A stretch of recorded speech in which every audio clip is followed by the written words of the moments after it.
माननीय सदस्यगण, मैं अत्यंत दुख के साथ सभा को 18वीं लोकसभा के हमारे दो पूर्व साथियों के निधन के बारे में सूचित करना चाहता हूं। श्री बसंतराव बलवंतराव चौहान महाराष्ट्र के नांदेड़ संसदीय निर्वाचन क्षेत्र से इस लोकसभा के सदस्य थे। वे महाराष्ट्र विधानसभा और महाराष्ट्र विधान परिषद के सदस्य भी रहे। श्री चौहान एक शिक्षाविद थे जिन्होंने नायगांव महाराष्ट्र में अनेक शैक्षणिक संस्थाएं स्थापित की। श्री बसंतराव बलवंतराव चौहान का निधन 70 वर्ष की आयु में 26 अगस्त 2024 को तेलंगाना के गाची बोबली में हुआ। श्री एस.के. नूरुल इस्लाम पश्चिम बंगाल के बसीरहाट संसदीय निर्वाचन क्षेत्र से 18वीं लोकसभा के सदस्य थे। वे 15वीं लोकसभा के सदस्य भी रहे। श्री नूरुल इस्लाम ने कृषि संबंधी समिति के सदस्य रूप में कार्य किया। इससे पूर्व पश्चिम बंगाल विधानसभा के सदस्य भी रहे। श्री एस.के. नूरुल इस्लाम का निधन 60 वर्ष की आयु में 25 सितंबर 2024 को पश्चिम बंगाल के उत्तर 24 परगना में हुआ। श्री एम लॉरेंस केरल के इडुक्की संसदीय निर्वाचन क्षेत्र से 7वीं लोकसभा के सदस्य थे।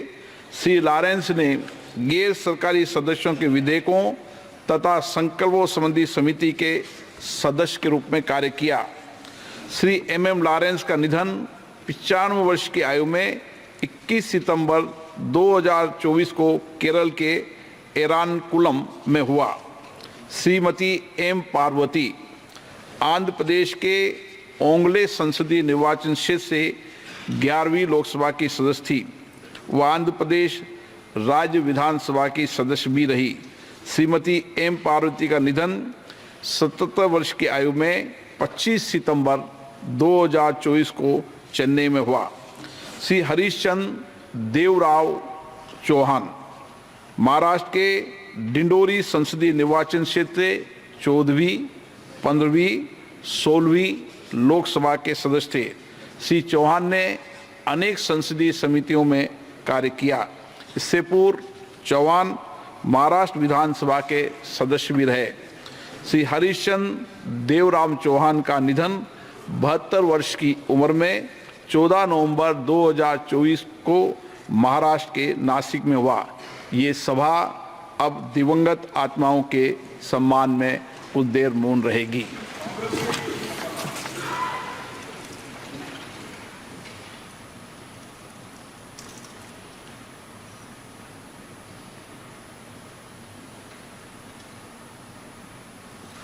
Om Shanti.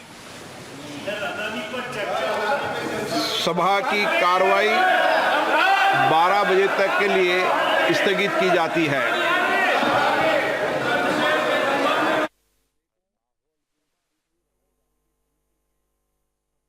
Parliament session. The winter parliament session has begun today with a total of 16 significant bills to be discussed, including amendments to the Waqf Act and banking laws. The session will run till December 20. Meanwhile, the opposition has asked the centre to allow discussions in the parliament on the US prosecutor's bribery charges against the Adani Group, and there's also the discussion on Manipur that is also expected to feature in the parliamentary session. Meanwhile, ahead of Parliament winter session, Lok Sabha Speaker Om Birla has said that the ideologies and expression of thoughts can differ, but the country is first.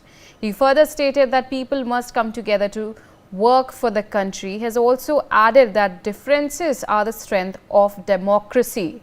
So that's the latest that is coming in. Winter Parliament session has begun, and it's going to resume at 12 p.m. once again. And we are seeing that Om Birla has reacted to it and said that they must all come together and unite. And this is the first session, and he has urged for a productive session. And we have seen earlier that even Prime Minister Modi has reacted to it, and he has stated that he hopes the atmosphere will also be exactly, it is winter session, and he hopes the atmosphere will also be. And as the country is getting ready to welcome 2025, this session is important in many ways, and the most important is the 75 years of Constitution, and it's an important opportunity. And tomorrow during the session, when it comes to winter's parliamentary session, it is an important opportunity. Everyone will celebrate the occasion of the 75 years of Constitution. We have with us my colleague Kanika Katiyar joining us on the telecast. Kanika, we are seeing now Om Birla has stated that he is hoping for a productive session, and the winter parliament session has begun, and it will start again at 12 p.m. What's the latest that's coming in? Lok Sabha की कार्यवाही शुरू होते ही जो है 12 बजे तक के लिए स्थगित कर दी गई है। हालांकि प्रधानमंत्री नरेंद्र मोदी ने जब 10 बजे अपने संबोधन की शुरुआत की तो उन्होंने कहा था कि इस बार का सेशन जो है वो कहीं ना कहीं लास्ट सेशन है, और प्रधानमंत्री ने ये भी अपील की थी कि लगातार विपक्षी पार्टियों की ओर से लगातार संसद के सत्र में हंगामा किया जाता है, लेकिन इस बार उन्होंने ये भी कहा था कि एक इंफॉर्मेटिव और एक अच्छा सेशन जो है वो होना चाहिए। लेकिन कहीं ना कहीं लोकसभा सदन की जब कार्यवाही शुरू हुई उसके बाद जिस तरह के नारेबाजी देखने को मिली, उसके बाद जो है 12 बजे तक के लिए अब लोकसभा की जो कार्यवाही है वो स्थगित कर दी गई है। हालांकि लोकसभा जो स्पीकर हैं उनकी ओर से भी ये कहा गया कि कहीं ना कहीं चर्चा होनी चाहिए, एक अच्छा सत्र होना चाहिए जिसमें बातचीत होनी चाहिए, मुद्दों पे विचार होना चाहिए। लेकिन इस बार की जो रणनीति है, चाहे वो विपक्ष हो सत्ता पक्ष हो, इन लोगों की अलग रणनीति है, और लगातार विपक्ष जो है वो हंगामे की मोड से ही अपने आप की शुरुआत जो है वो करता हुआ नजर आ रहा है, चाहे अडानी का मामला हो या मणिपुर का मामला हो। लेकिन फिलहाल अभी जो है लोकसभा कार्यवाही जो है वो 12 बजे के लिए स्थगित कर दी गई है। 12 बजे फिर से सदन की शुरुआत होगी, और देखना दिलचस्प ही होगा कि किस तरह के मुद्दे जो है वो इस बार लोकसभा सदन के भीतर रखे जाएंगे, और विपक्ष का इस बार क्या कुछ रवैया देखने को मिलेगा।